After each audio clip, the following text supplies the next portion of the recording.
Selamat pagi. Apa kabar pemirsa TVR Parlemen dimanapun Anda berada? Berjumpa lagi dalam program TVR 09 bersama saya Alfat Rizky dan juga rekan saya. Dan tentunya bersama saya Elisa Purba. Pemirsa, seperti biasa dalam 30 menit ke depan, kami akan menyajikan kepada Anda sejumlah berita nasional. Khususnya dari sudut pandang DPR RI sebagai referensi Anda untuk memahami dinamika politik, hukum, ekonomi, sosial, dan budaya di Indonesia. Pemirsa TVR Parlemen, inilah TVR 09 selengkapnya.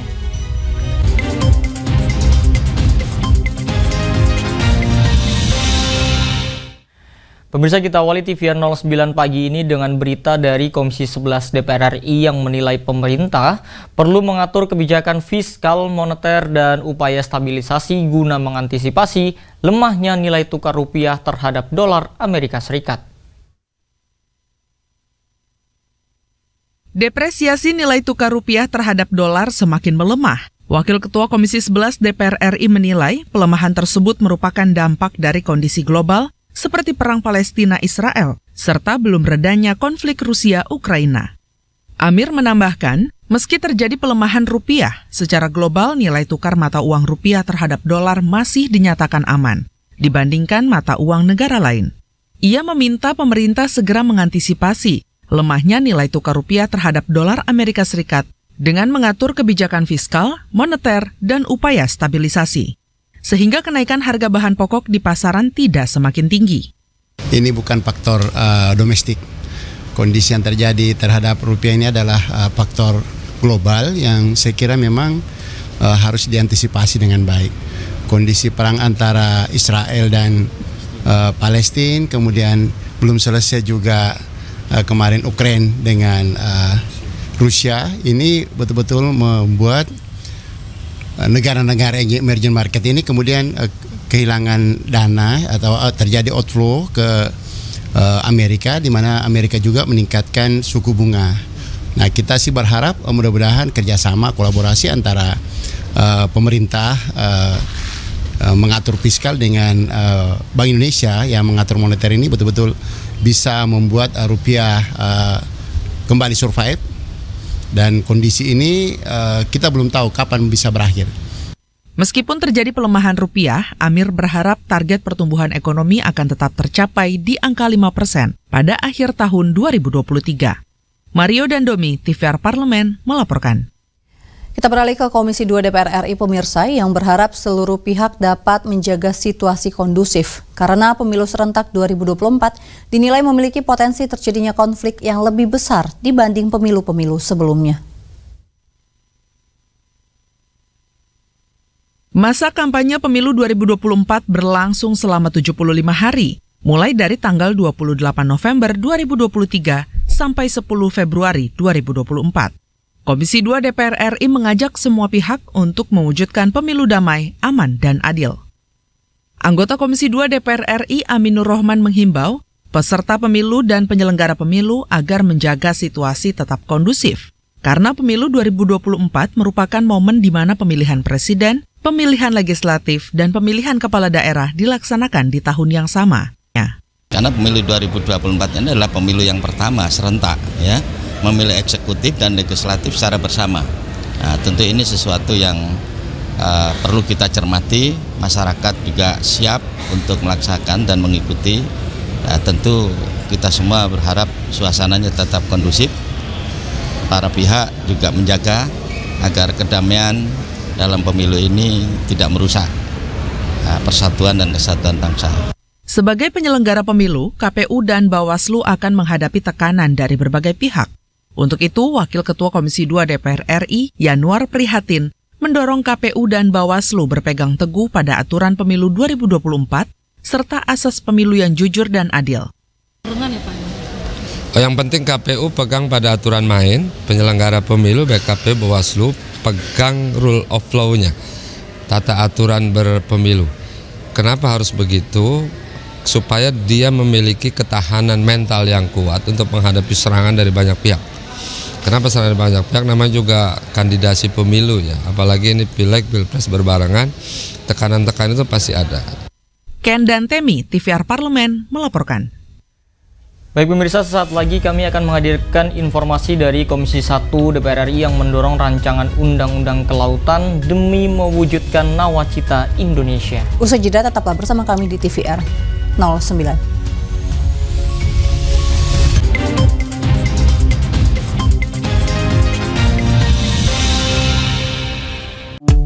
DPR RI memiliki fungsi diplomasi dalam menjalankan politik luar negeri sesuai dengan pasal 116 Undang-Undang MD 3. Kontribusi aktif BKSAP DPR RI memainkan peranan penting dalam memenangkan persaingan global melalui IPU, IPA, IPPF, AIPA, dan PUIK. BKSAP memiliki komitmen yang tinggi dalam krisis kemanusiaan dunia. Fungsi diplomasi dijalankan untuk mendukung upaya pemerintah dalam melaksanakan politik luar negeri.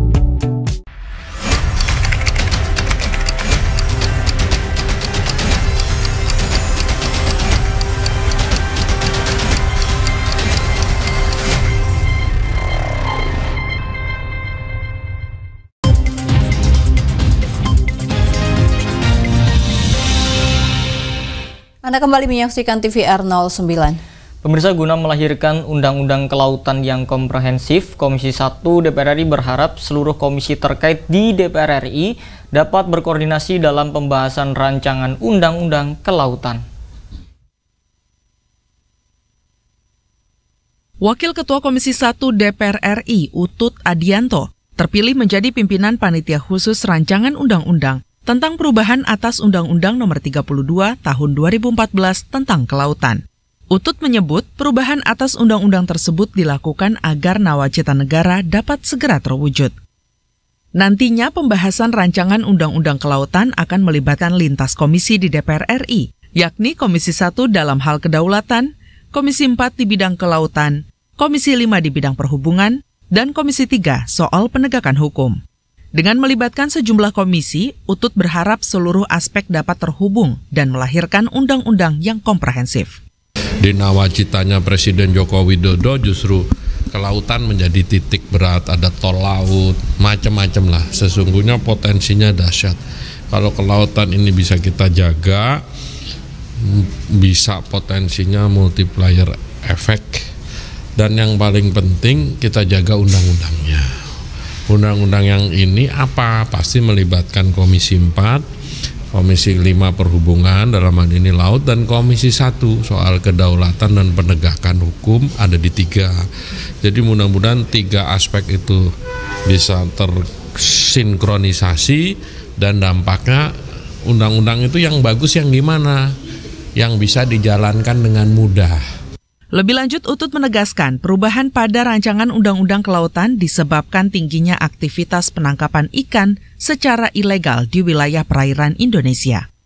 Oleh karena itu, tata kelola serta pembagian tugas dan fungsi antar instansi penegak hukum harus diatur ulang. Andini dan Arif, TVR Parlemen, melaporkan. Kita beralih ke informasi dari pimpinan DPR RI pemirsa yang menyatakan jadwal rangkaian fit and proper test calon Panglima TNI akan secepatnya dibahas pada rapat Badan Musyawarah Pimpinan DPR RI bersama pimpinan fraksi dan alat kelengkapan Dewan. Pasca menerima surat Presiden Joko Widodo mengenai calon Panglima TNI yang akan menggantikan Panglima TNI Laksamana Yudo Margono, DPR RI segera menindaklanjuti surat tersebut sesuai mekanisme dan tata tertib yang berlaku di DPR. Surpres tersebut rencananya dibahas dalam rapat Badan Musyawarah minggu ini untuk diagendakan pembacaannya pada rapat paripurna DPR RI. Wakil Ketua DPR Sufmi Dasko mengungkapkan, pada rapat Badan Musyawarah, pimpinan DPR bersama pimpinan fraksi dan alat kelengkapan Dewan akan menentukan jadwal rangkaian fit and proper test calon Panglima TNI yang akan dilakukan Komisi 1 DPR RI. DPR berkomitmen melakukan proses tersebut sesuai jadwal yang disepakati sehingga bisa secepatnya menyerahkan hasil kepada Presiden Joko Widodo. Lakukan Rapim dan Bamus kira-kira hari Selasa, lalu kemudian rangkaian fit and proper itu kan ada beberapa yang harus dilakukan oleh Komisi 1 yang akan ditugaskan. Nah, sehingga menurut saya kita akan on the track aja sesuai dengan jadwal-jadwal yang nanti akan ditentukan oleh Rapim dan Bamus. Mungkin perkiraan fit and proper antara tanggal 15 atau 16 kira-kira begitu. Iya, kan kita harus Rapim, Bamus, kemudian penugasan, diparipurnakan, kan begitu. Pada 31 Oktober lalu, pimpinan DPR mengumumkan telah menerima surpres calon Panglima TNI. Nama yang diajukan Presiden Joko Widodo adalah Jenderal TNI Agus Subianto, yang saat ini menjabat sebagai Kepala Staf Angkatan Darat. Adapun Panglima TNI Yudo Margono akan memasuki pensiun pada 26 November 2023. Zikri dan Denus, TVR Parlemen melaporkan. Masih dari pimpinan DPR RI, pemirsa, yang menilai gencatan senjata di jalur Gaza harus segera dilakukan sehingga dapat membuka akses untuk penyaluran logistik sekaligus evakuasi korban, khususnya rakyat Palestina. Konflik Israel dan kelompok militan Palestina, Hamas, semakin tinggi dan memanas. Ribuan warga sipil terutama di Palestina menjadi korban. Pimpinan DPR RI mendukung parlemen terus menyuarakan gencatan senjata antar kedua pihak untuk meredam konflik dan mencegah semakin banyaknya korban jiwa. Wakil Ketua DPR RI Lodwig Paulus menilai, gencatan senjata di jalur Gaza harus segera dilakukan, sehingga bisa membuka akses untuk penyaluran logistik, sekaligus evakuasi korban, khususnya rakyat Palestina. Apalagi banyak fasilitas kesehatan sudah terkena dampaknya, termasuk Rumah Sakit Indonesia yang ada di jalur Gaza. DPR RI akan terus mendorong terwujudnya perdamaian dunia melalui diplomasi antar parlemen, selain diplomasi yang dilakukan pemerintah Indonesia kepada negara lain terkait konflik Israel dan Palestina. Kemudian proses operasional dari katakan evakuasi korban, orang yang luka dan sebagainya itu bisa dilaksanakan. Sehingga ya diharapkan dari gencatan senjata inilah menjadi awal dari proses penghentian serangan atau katakan ya proses kedamaian dilanjutkan. Kita mendorong pemerintah ya untuk melakukan diplomasi yang lebih ketat lagi, terutama dengan PBB. Resolusi udah keluar, kemudian negara-negara Arab, katakan ya negara sekitar Israel. Dikutip dari berbagai sumber, hingga informasi ini disusun, 9.770 warga Palestina tewas akibat konflik Israel dan Hamas sejak 7 Oktober lalu. 4.008 diantaranya merupakan anak-anak. Adapun warga Israel yang tewas lebih dari 1.400 jiwa. Tim Liputan TVR Parlemen melaporkan. Pemirsa, Selasa 31 Oktober yang lalu, Ketua DPR RI Dr. Honoris Causa Puan Maharani membuka masa persidangan 2 tahun sidang 2022-2024. Dalam pidatonya, Puan menyampaikan DPR RI akan melanjutkan pembahasan sebanyak 9 rancangan undang-undang yang saat ini sudah berada dalam tahap pembahasan tingkat 1. Dan informasinya akan kami hadirkan sesaat lagi. Untuk itu tetaplah di TVR 09.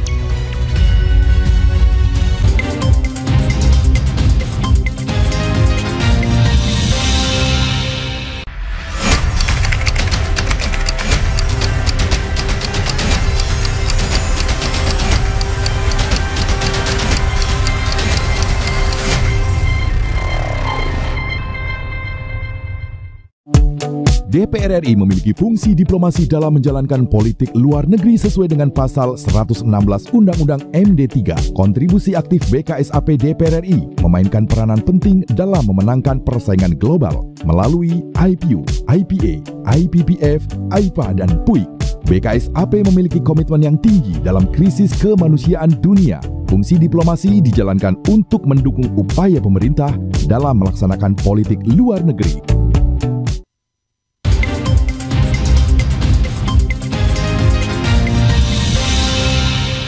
Anda kembali bersama kami di TVR 09. Ya pemirsa, DPR RI bersama dengan pemerintah akan tetap fokus dan menjaga amanah rakyat demi menghasilkan peraturan perundang-undangan yang berkualitas. DPR RI juga menegaskan, meskipun tahapan pemilu sudah mulai berjalan, DPR RI akan terus berkomitmen untuk fokus dalam menyelesaikan rancangan undang-undang yang menjadi prioritas. Dan pemirsa, untuk mengetahui informasi selengkapnya, mari kita simak laporan mendalam yang telah dihimpun oleh tim redaksi TVR Parlemen dalam segmen editorial Parlemen berikut ini.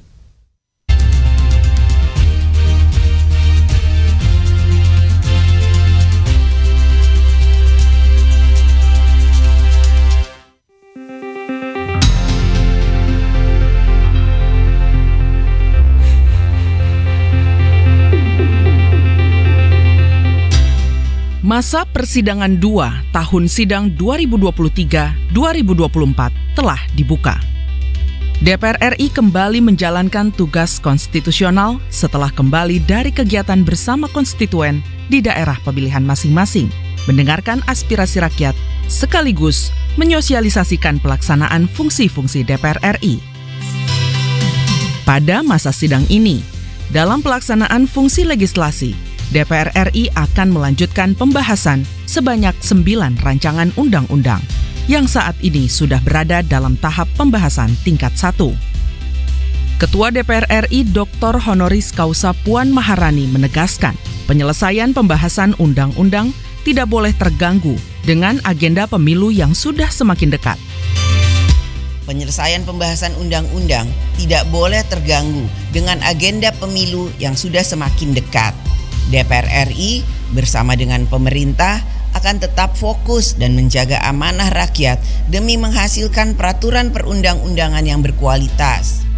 Dikutip dari laman dpr.go.id, Panja Evaluasi Prolegnas dan Penyusunan Prolegnas Prioritas tahun 2024 menetapkan jumlah rancangan Undang-Undang Prolegnas Prioritas Perubahan kedua tahun 2023 sebanyak 37 rancangan undang-undang. Dengan rincian, 14 rancangan undang-undang terdaftar masuk, 7 rancangan undang-undang dalam pembahasan,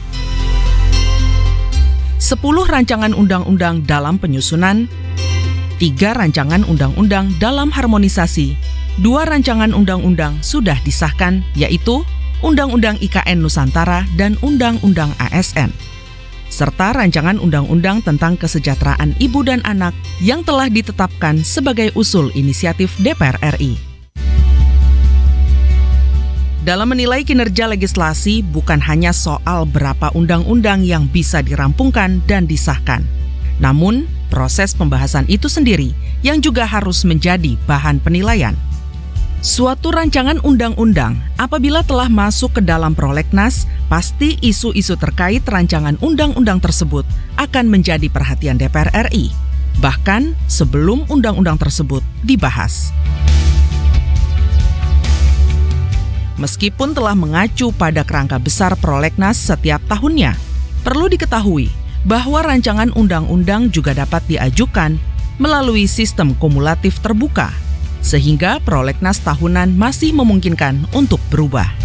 Di Perpu nomor 2 itu ada urusan tentang IKN, dan IKN itu ada konsekuensi DKI jadi DKJ, Daerah Khusus Jakarta. Dan itu 12 Februari 2024 harus jadi. Itu tidak masuk prolegnas, padahal harusnya masuk. Nah, untuk itu masuk kumulatif terbuka, bisa masuk. Ada beberapa yang oleh pemerintah dianggap tidak terlalu perlu di-drop gitu. Nah, ada masuk kurang itu jadinya line up baru lagi. Meskipun tahapan pemilu sudah mulai berjalan dan pelaksanaannya semakin dekat, DPR RI tetap berkomitmen untuk fokus dalam menyelesaikan RUU mana yang menjadi prioritas. Kami berkomitmen untuk terus menyelesaikan tugas-tugas kami sebagai anggota DPR dalam bidang kami masing-masing, di komisi kami masing-masing, terhadap agenda-agenda penting. Kemudian Undang-Undang Kesejahteraan Ibu dan Anak juga akan kami dorong supaya segera dapat diselesaikan, karena ini bagian dari kita untuk mengatasi stunting, ya. Spirit dari DPR RI untuk menyelesaikan seluruh rancangan undang-undang prolegnas sebelum periode ini berakhir tetap harus mendapat sambutan yang sama dari pihak pemerintah. Karena pembahasan suatu undang-undang tidak bisa hanya dilakukan oleh satu pihak. Selain itu, partisipasi dan pengawasan dari masyarakat juga penting untuk memastikan semua tetap berjalan pada alurnya dan selesai tepat pada waktunya.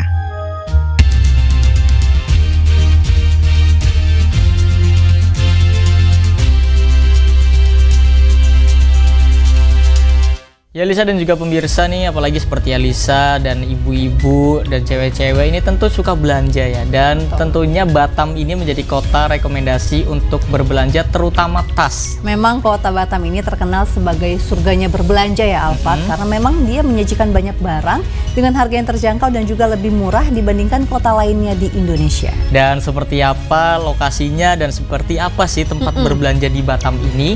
Tentu kami akan hadirkan informasinya sesaat lagi. Jangan kemana-mana, tetaplah di TVR 09.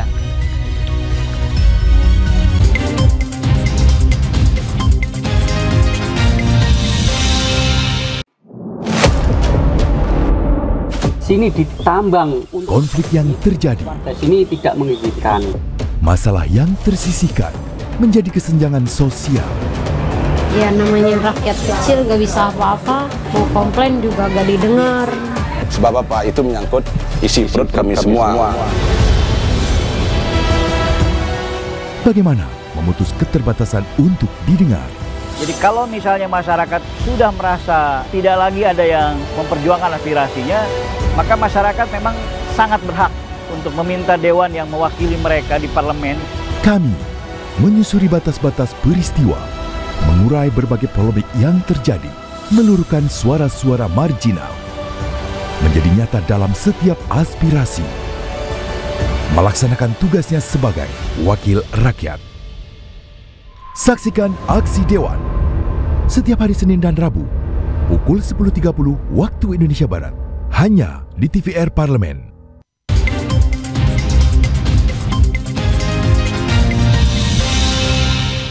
Terima kasih pemirsa, Anda masih bersama kami di TVR 09. Ya pemirsa, Batam ini berada di wilayah perdagangan bebas pajak, baik ekspor maupun impor. Nah, membuat semua harga barang di Batam ini menjadi lebih murah. Dan harga yang terjangkau dengan beragam pilihan barang yang disajikan, tentu ini menjadi daya tarik bagi para wisatawan untuk berbondong-bondong berbelanja di kota Batam ini. Nah sebenarnya selain terkenal dengan surganya berbelanja seperti tas, mungkin parfum ataupun barang lainnya, kota Batam juga menyajikan beragam kuliner yang ada di sana pemirsa. Dan tentu tanpa berlama-lama, mari kita saksikan tayangan berburu tas import murah.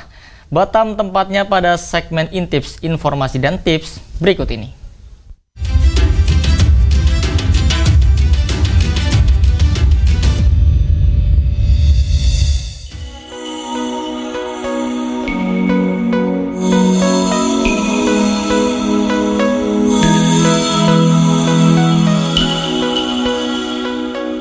Batam sudah lama dikenal sebagai surganya belanja. Tidak perlu jauh-jauh ke Singapura atau Malaysia, di Batam, berbagai barang merek internasional dijual dengan harga murah. Mengapa sih kok bisa lebih murah? Menurut para pedagang di Batam, itu disebabkan karena penetapan kota ini sebagai area perdagangan bebas pajak. Semua kegiatan ekspor, impor, serta aktivitas pelabuhan tidak dipungut pajak.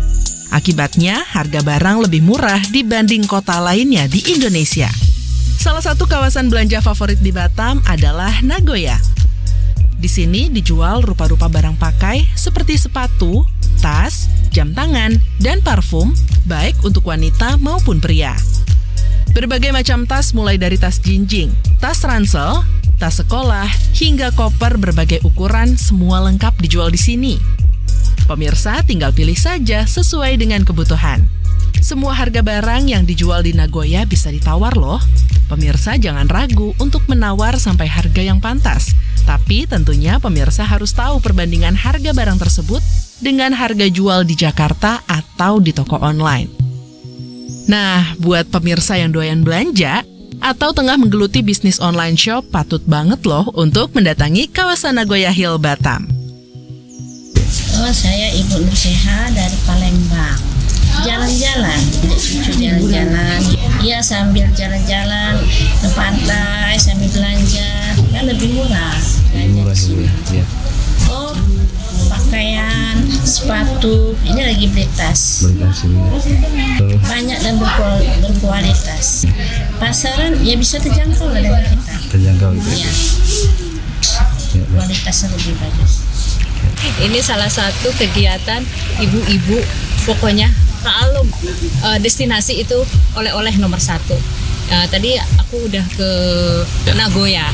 Nagoya itu jangan lupa mampir Celebrate shop, itu banyak banget tas-tas yang menurut aku recommended ya.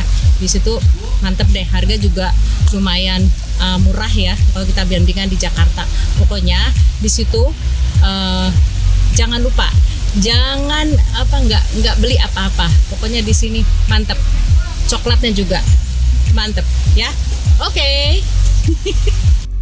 Untuk urusan keaslian barang, pemirsa jangan ragu untuk menanyakan kepada penjual. Mereka cukup jujur untuk mengkategorikan barang asli yang disebut original atau ori dan barang tiruan yang disebut KW. Beberapa penjual di sini menyatakan mereka sudah memiliki pelanggan dari berbagai kota di Indonesia, bahkan dari luar negeri seperti Malaysia dan India. Mereka juga bersyukur dengan adanya teknologi yang memudahkan saat ini. Sini sebagai biasa melayani tamu datang gitu. Di sini namanya toko Kaliber Collection. Sini ada jual, ada ransel sekolah anak-anak, buat dewasa, ada koper juga, kayak troli juga banyak, tas cewek-cewek. Ikat pinggang juga ada. Kisaran harga mulai dari 50.000 sampai 275. Paling tinggi 275. Yep. Sekarang udah mulai ramai sekarang. Apalagi udah liburan nih kan, tiap hari ramai terus. Yang lokal ada tapi kebanyakan dari luar. Yep. Puas berbelanja, saatnya mengisi perut dengan makanan enak. Mengunjungi Batam rasanya tak lengkap jika tidak mencicipi aneka hidangan laut. Anda bisa menemukan ragam kuliner makanan laut ini hampir di setiap sudut kota. Salah satu yang paling populer adalah sup seafood di Rumah Makan Yongki Istimewa. Rumah Makan Yongki ada di Komplek Nagoya City Center, Blok E, nomor 89, Nagoya, Batam. Rumah makan ini buka setiap hari pukul 8 pagi hingga 10 malam. Rumah Makan Yongki menjual aneka olahan seafood, namun yang menjadi menu andalan adalah sup ikannya. Sup ikan di restoran ini utamanya terdiri dari 2 menu utama, yaitu asli ikan tanpa campuran dan sup ikan campur seafood yang terdiri dari udang, cumi, dan kepiting. Sajiannya sangat menawan, membuat lidah ingin bergoyang. Tersaji dalam mangkok, bagian putih daging ikan kakap langsung terlihat, membuat nafsu makan langsung menggelegak.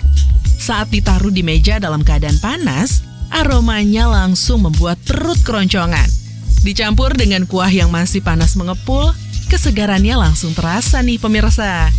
Mata yang capek, tenaga yang terkuras, langsung terasa segar kembali. Salah satu yang juga menarik di Batam adalah otak-otaknya. Jika biasanya otak-otak di berbagai tempat terbuat dari ikan tenggiri, di Batam otak-otaknya terbuat dari ikan bandeng. Entah siapa yang memulai pembuatan otak-otak dari ikan bandeng ini, tetapi rasanya memang berbeda dari otak-otak pada umumnya. Otak-otak khas Batam biasanya diolah dengan cara dipanggang atau digoreng. Menyantap otak-otak khas Batam akan semakin lengkap dan nikmat jika disajikan dengan sambal kacangnya. Sekian dulu informasi seputar Batam. Jangan lupa siapkan kocek lebih jika pemirsa ingin berkunjung ke Batam. Sampai jumpa lagi di episode berikutnya.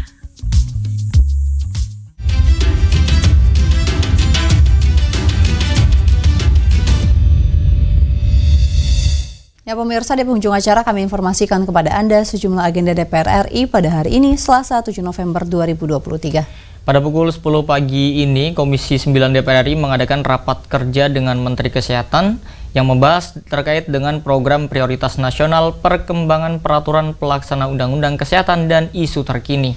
Selanjutnya pemirsa, pada pukul 13 waktu Indonesia Barat, ada Komisi 10 DPR RI mengadakan rapat kerja dengan Mendikbudristek dengan agenda evaluasi anggaran tahun anggaran 2023 serta membahas isu terkini. Dan sejumlah agenda serta program DPR RI lainnya tentu masih dapat Anda saksikan secara langsung di TVR Parlemen pemirsa, melalui kanal utama, kanal komisi, dan juga kanal alat kelengkapan dewan lainnya dapat Anda akses di tvr.dpr.go.id. Dan pemirsa TVR Parlemen, segmen tadi sekaligus mengakhiri perjumpaan kita pada pagi ini. Kami segenap kru TVR Parlemen yang bertugas tentunya mengucapkan terima kasih telah menyaksikan TVR 9 pagi ini. Ada saya Elisa Purba, juga rekan saya Syalfat Rizky. Sampai berjumpa kembali pemirsa di TVR 09 esok hari. TVR Parlemen, Referensi Indonesia.